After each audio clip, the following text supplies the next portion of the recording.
Hello, I'm doctor palace Prakash, general surgeon.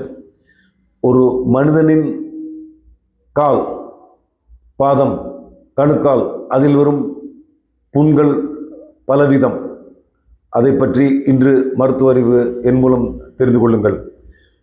ஒரு கால், அந்த angle joint food, அதில் ஆர்ட்ரி, காலுக்கு போகும் இரத்த குழாய், அதில் அத்திரோஸ்க்ளீரோசிஸ், கொலஸ்ட்ரால் படிதல் அல்லது ஸ்மோக் அது படிந்தால் அது அடைக்கப்பட்டு இங்கு புண் வரும்.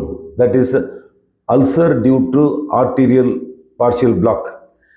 அதன் பின்னால் கெட்ட இரத்தம் செல்லும் அந்த இரத்த குழாய், அது நரம்பு சுருட்டு, இரத்த குழாய் சுருட்டு வந்தால் வேரிகோஸ் அல்சர் இன் தி மீடியல் வேரிகுலர் ட்ரையாங்கிள், அதில் வரும். அந்த prolonged standing is the main cause for that.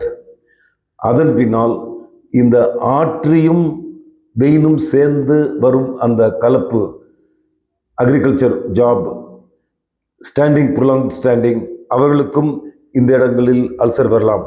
Ulcer சில மக்களுக்கு அடிபட்டவுடன், road traffic accident, falling from the bike, படியில் கீழே விழுதல், அதுக்கு ட்ரோமேட்டிக் அல்சர் என்று பெயர். இவ்வாறு பல பல காரணங்கள் இருக்கின்றன. இந்த அல்சர் பல நாட்கள் தொடர்ந்திருந்தால் கிரானிக் அல்சர் என்று பெயர். அந்த அல்சருக்கு என்னென்ன டெஸ்ட்கள் செய்ய வேண்டும்? First for culture and sensitivity, x ray, Doppler arterial study, echocardiogram, ECG and pus for culture and sensitivity. அதை வைத்து முக்கியமான ஆன்டிபயோட்டிக்ஸ், வாசோடைலட்டர் ட்ரக்ஸ்.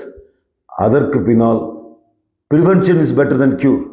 ஆகவே இந்த அல்சர் வராமல் தடுப்பதற்கு ஸ்மோக்கிங், கஞ்சா குடித்தல், அதை நிறுத்த வேண்டும். அதை தான் இதில் நான் உங்களுக்கு காட்ட விரும்பியிருக்கிறேன்.